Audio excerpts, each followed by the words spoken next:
Hello, welcome, and I wanted to talk a little bit about GINO and some of the stuff we're going to be covering in the next week so that you'll be ready for it. And all right, hang on to your hats, take some notes, and we'll start talking about GINO. So, one of the problems that I've talked about recently in class is that there's a huge problem with the way that people traditionally look for work. That traditional job search method being, look, I need a job, and so what do I do? Who's hiring? I need a job. I need a job. Who's hiring? I'll fill out an application. I'll fill out 10 applications. Hopefully, I get an interview from one of those applications, and if I get an interview, maybe I'll get a job offer. That is a really problematic way to get a job because really what we're looking for is a solution to the problem. The problem is we're unemployed. The solution is I'm getting a job. That's not a good way to do things. I mean, the problem should be how do I create this great career for myself and how do I, plan those steps out and how do I take that first step? Not how do I just get a job because that's the problem. So, um, we're doing a different type of approach than that. So there's a lot of weaknesses for that traditional job search.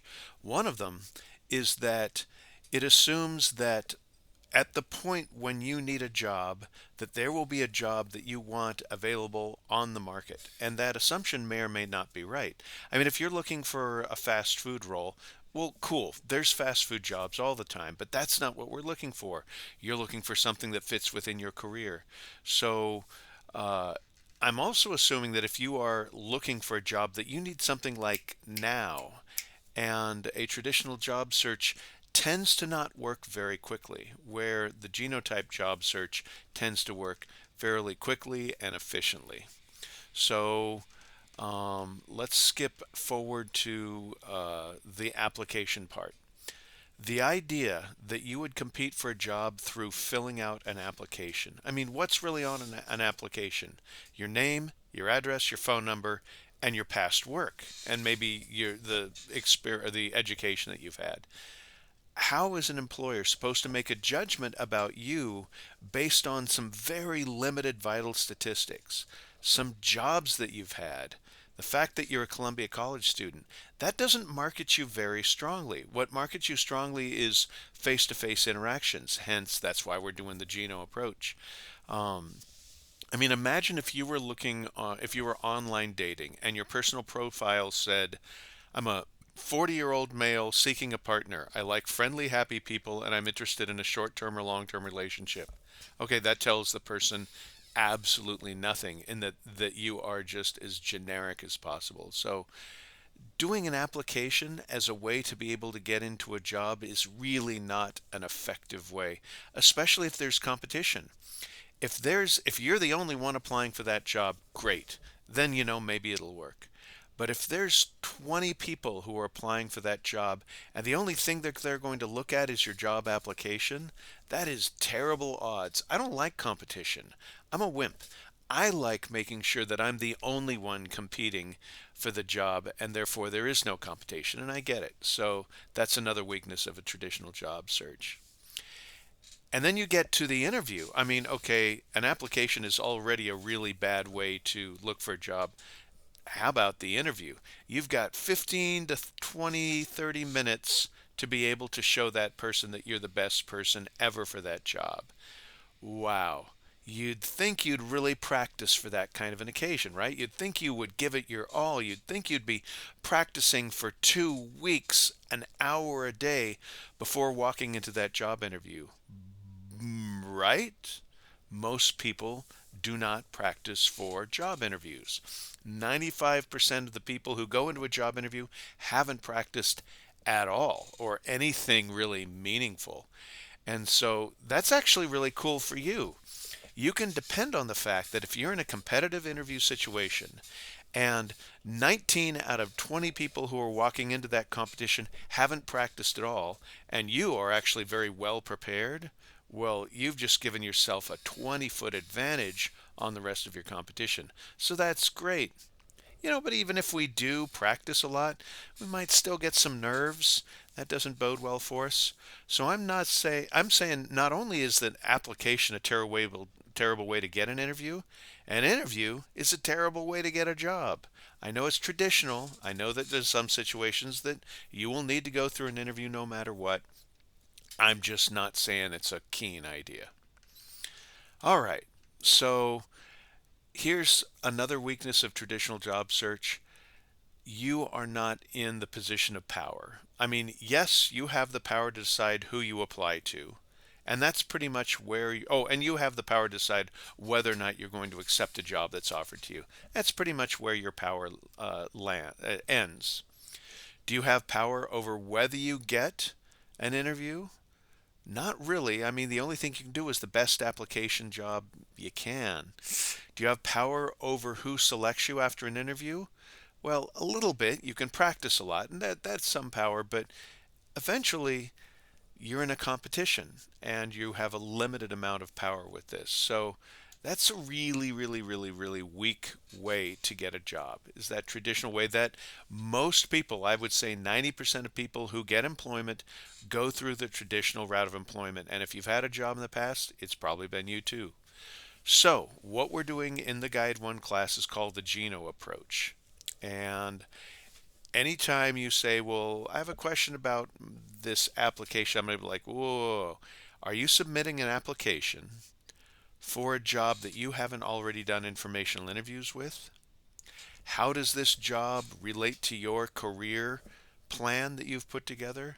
So if you ask me questions about traditional job search techniques, I'm going to be kind of a jerk and go, that's not what we're using. What we're doing is called GINO. That is the approach for this class. GINO stands for, okay, you've read it in the book, but write it down anyway: goal, information, networking, and opportunities. And I'm going to briefly go through each one of those.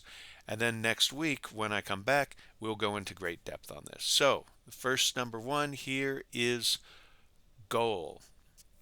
In this class, I'm going to ask you to set a very specific career goal, and that career goal encompasses a dream job that you want to get towards, like you wrote about in your lifestyle fantasy, and the next job that will allow you to move up in different jobs with different levels of education in order to reach your dream job.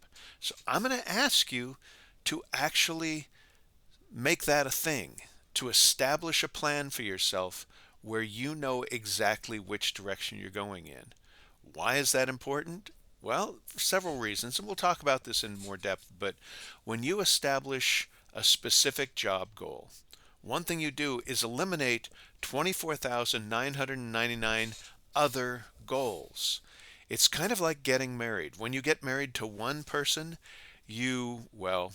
generally eliminate all the other people on earth who you might otherwise hang out with. So that can be a good thing. That can be a bad. I won't even go into that.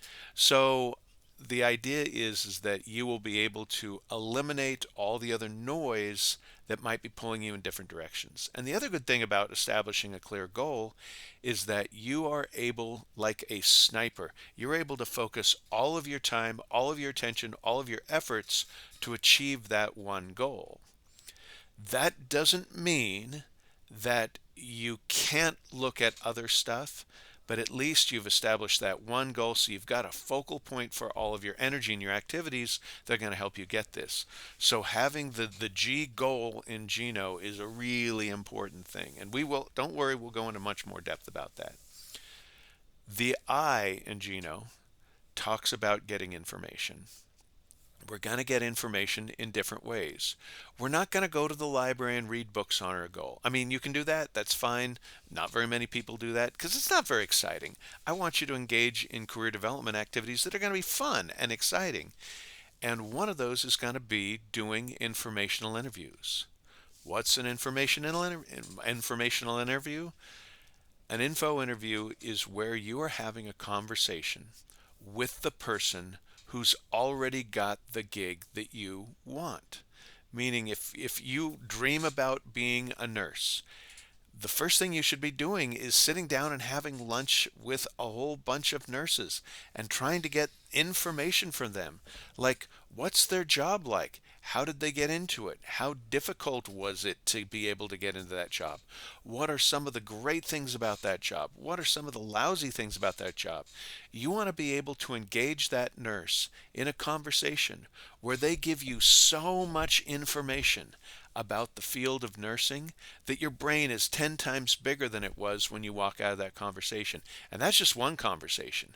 I would hope that if you're choosing a career path that's going to take the next 40 years of your life, that you will be getting more information than just one conversation.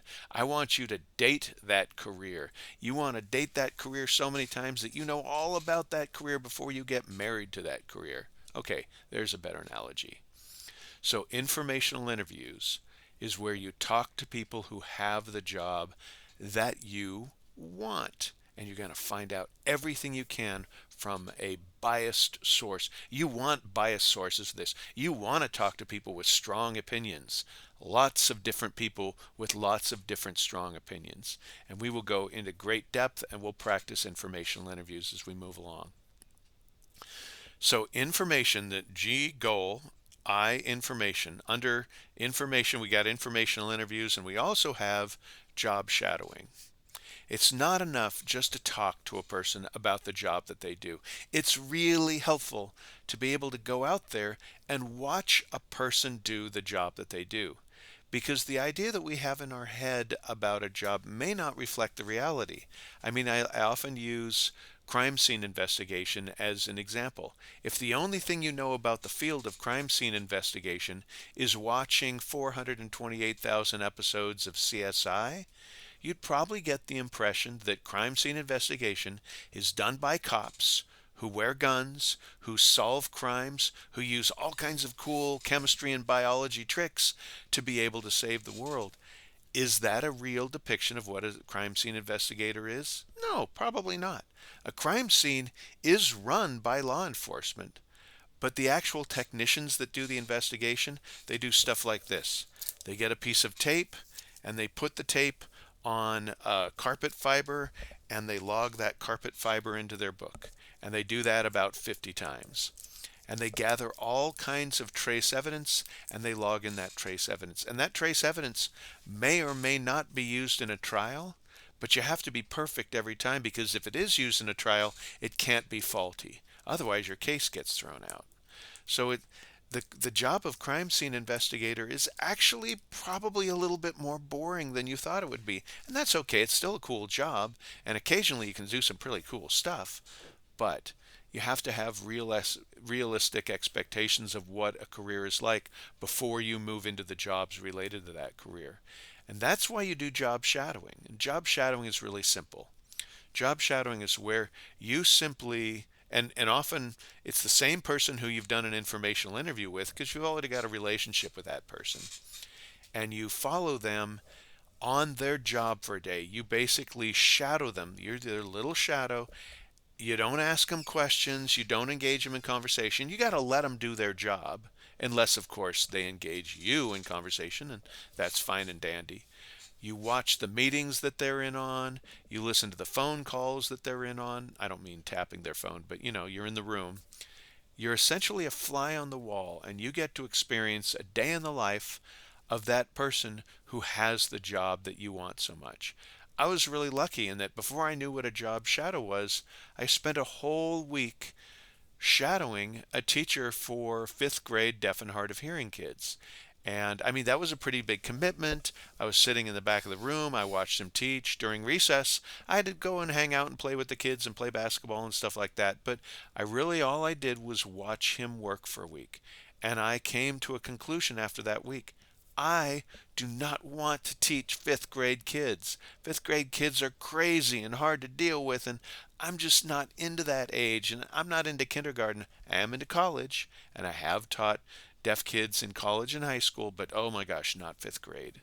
So job shadowing had a huge impact on my life, and I would hope that through doing some job shadowing opportunities that you would be able to have an equal impact by either confirming that what you want is a great thing and it's right for you, or you get enough information that you may want to change your goal just a little bit or a lot based on what you're learning in a job shadow.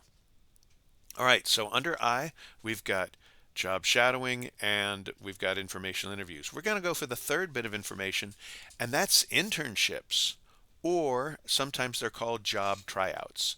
And that's a situation where we are doing a job for a limited amount of time for one reason only, and that is to gain experience on that job before we have to go in there and do it full time for a long, long, long, long time.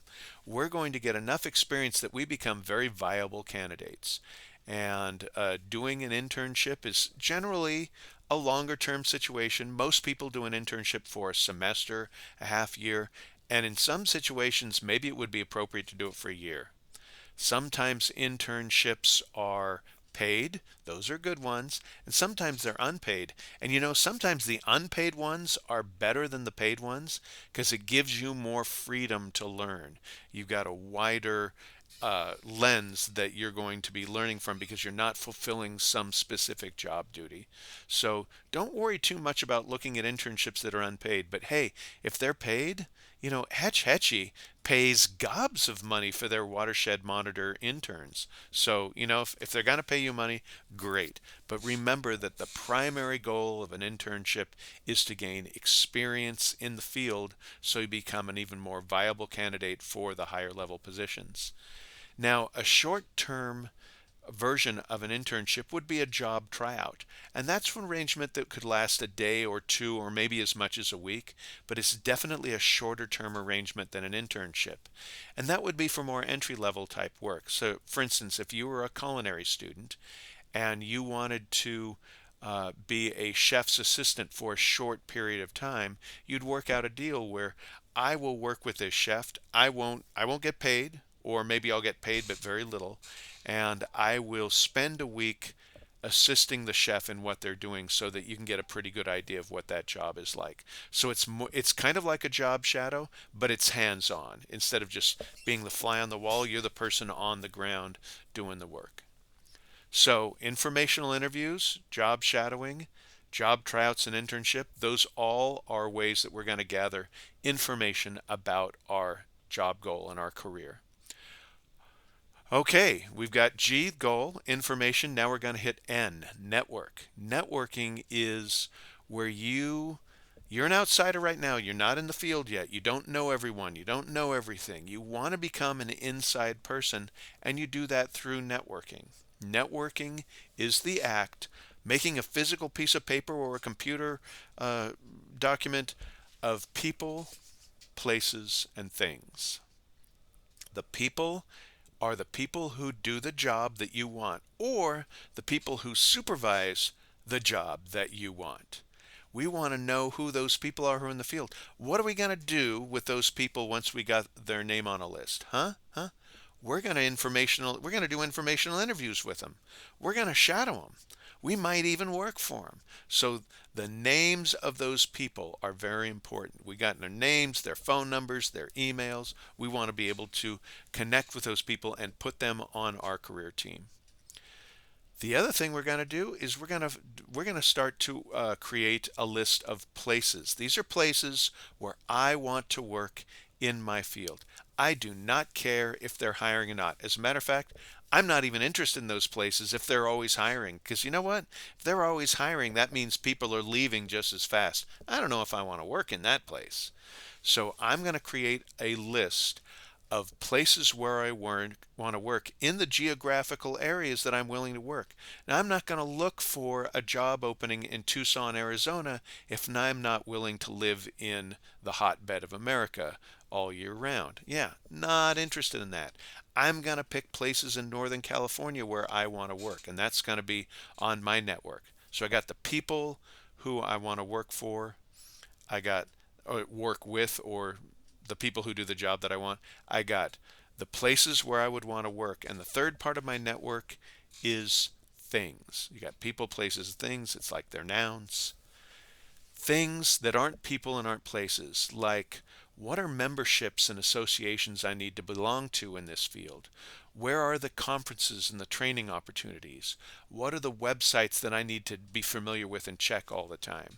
I mean, I can tell you all about the stuff for counseling and all about the websites for whitewater rafting and all that. You need to know what your things are, other than people and places, and we'll go into depth on that in class. Okay, so where does this lead you? It leads you to opportunity. Every other schmuck who's looking for a job is looking for an opening. We're not interested. We're going to have a goal of what we want. We're going to get information on that goal, and we're going to meet people through doing informational interviews and job shadows and internships. We're going to catalog all those people and places that we meet in our career network.